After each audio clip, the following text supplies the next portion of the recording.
Good morning, everybody. Mark Finan here in the Home Weather Office on this Wednesday morning. It's now the 28th day of May 2025.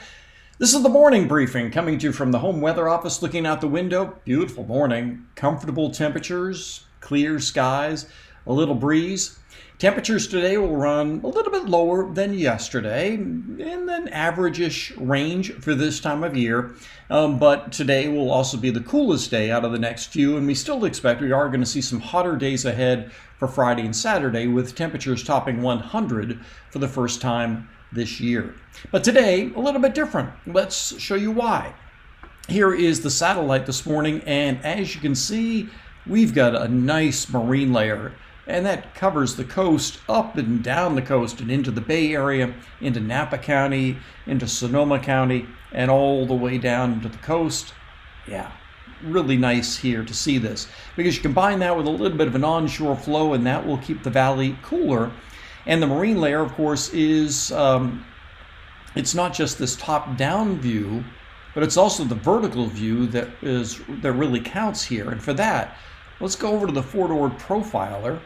And this shows the depth of the marine layer. Now keep in mind that this is 24 hours ago and this is current, so you read time this way. And what you see here, these areas of blue, indicate cooler temperatures. Up here is the scale. It is at 10 degrees C. And this orange color is 19 degrees C. So you have warmer air over cooler air, a classic inversion. But this gives you a rough idea of how deep the marine layer is. Yesterday afternoon, it dipped down to around 1,200 feet, and then over the last 24 hours, 18 hours or so, it has been climbing, and this morning it's up over 2,000 feet. So the deeper the marine layer, the more in the way of cool air you get pushed into the valley. So that's another way of looking at this marine layer that you see along the coast. Just how deep is it? And the deeper it is, the cooler air gets into the valley. Clear in the foothills, clear in the Sierra with our diminishing snowpack, but all in all, just a beautiful day throughout Northern California. Let's take a look at the big picture here and show you how things are going to evolve over the next couple of days. It continues to be a pretty interesting pattern. We have this little trough going by today, which helps to lower the temperatures a little bit. Then we get into this ridging pattern as we head into Thursday, but especially Friday and Saturday.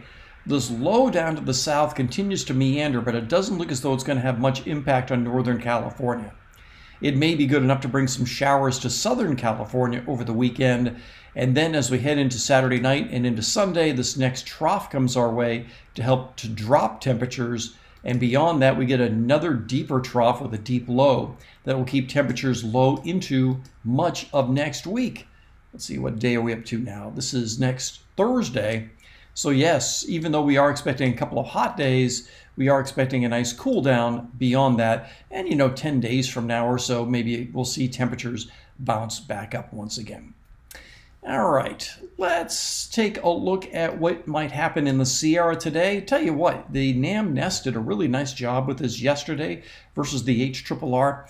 We didn't see much in the way of thunderstorm activity yesterday in the mountains, but we saw some. There's some beautiful buildups.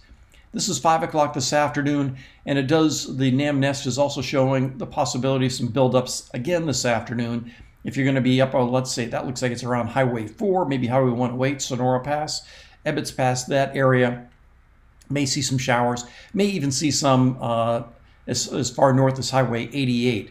But either way, if you look to the Sierra this afternoon, you may see some of those big buildups. That is this afternoon, and then the NamNest does not show any of that on Thursday as we get that ridging building in, and it helps to squash any of that sort of development. So what about the temperatures? This is always an interesting thing when it comes to forecasting heat in Northern California and the timing of how long it's going to stick around. This is this afternoon, and this is the NAM, and as I've been mentioning, we don't usually take this off at face value. The NAM tends to run a little bit low, the GFS tends to run a little bit high. And generally mid-80s today seems like about a good number. The tonight cooling off quite nicely, getting back down into the 50s by early tomorrow morning. Thursday, also a nice morning, but a warmer afternoon. Temperatures likely getting back into the range of the mid 90s. Again, the NAM tends to be a little bit on the low side here, but upper 80s to low 90s here means probably low, maybe mid 90s in some of the warmer spots on Thursday afternoon after that nice cool start. And then on Friday, this is Friday morning, showing temperatures in the 60s first thing in the morning. So Friday gets off to a warm start. By 1 o'clock in the afternoon, we already have temperatures in the mid 90s to upper 90s. And then by 5 o'clock, we're seeing temperatures up around, this is showing around 100, but it's probably going to be more like 103. The record for downtown Sacramento on Friday is 103. We'll likely be close to that number.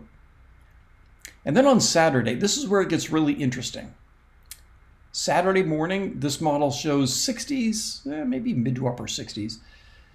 But what happens here is that this model, this is at 1 o'clock in the afternoon,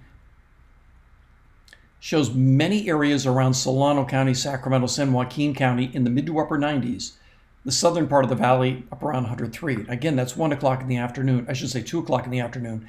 But then at 5 o'clock in the afternoon, this model keeps Sacramento from hitting 100 degrees on Saturday, showing the warmer day being Friday, the cooler day Saturday. But I'll tell you, what happens quite often is, let's say we have a real heat wave during the middle of the summer, and we have 4 or 5 days in a row of temperatures over 100. The models tend to bring in the cooling air, the delta breeze, too quickly. In other words, the models tend to think the onshore breeze comes in around 4 o'clock in the afternoon to keep the maximum temperature down, when instead the delta breeze comes in around maybe 8 in the evening, 9 in the evening. So this would happen time and time again, that let's say it's day 5 of a heat wave in July or August, and we're forecasting 98. And instead we hit 102 because the delta breeze is off by a few hours. I have a feeling that's what this model is doing, is that it is probably bringing the cool air in too fast. And if you have an app, it may be doing the same thing. Still think Saturday evening is going to cool off quite nicely.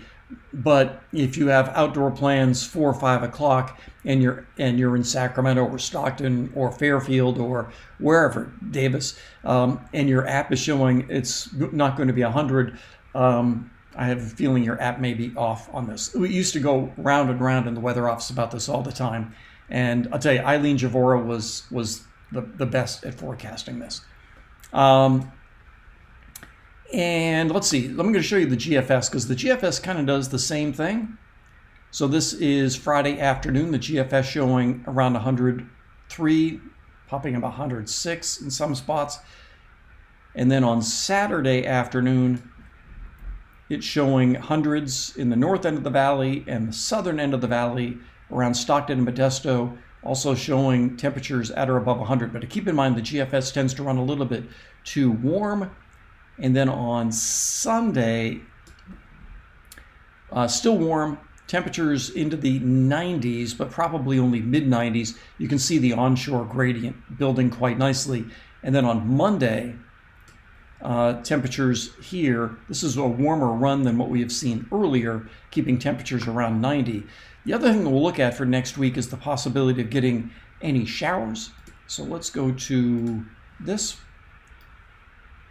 And I'm going to back up because we may see some rain in Southern California over the weekend. And it's funny, I've seen some breathless tweets from people, from some meteorologists about this upcoming situation. Some people like clicks. This is Sunday. So you'll notice that there is some rain down here in San Diego County. Maybe some showers on the east side of the Sierra. That is Sunday evening.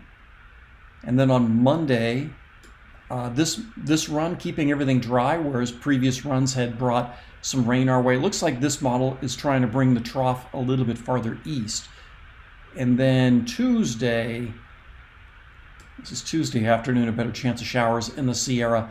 I'll tell you right now, the GFS is having a tough time with the placement of this low. Let me show you that on the 500. And let me back up a few frames.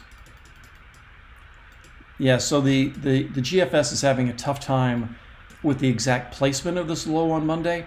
So here it is over Oregon and eastern Oregon. If it's over here, it makes a big difference. So I know it doesn't look like much of a difference between eastern Oregon and let's say closer to Medford, but that would make a big difference in where we see rain or the chance of showers in the Sierra. But all of that is around Monday and Tuesday of next week.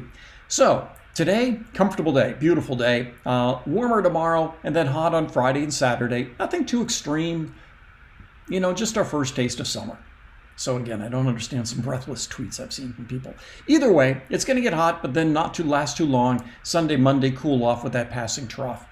One other thing I got to tell you this morning is that we're going to close down the office for the next couple of days. So you're going to have to get through the heat without my updates in the morning. I'll be back on Monday for some updates, and we'll see what might be happening with those showers then. So for this morning, that's all I've got for you. Make it a great day. I'll talk with you later.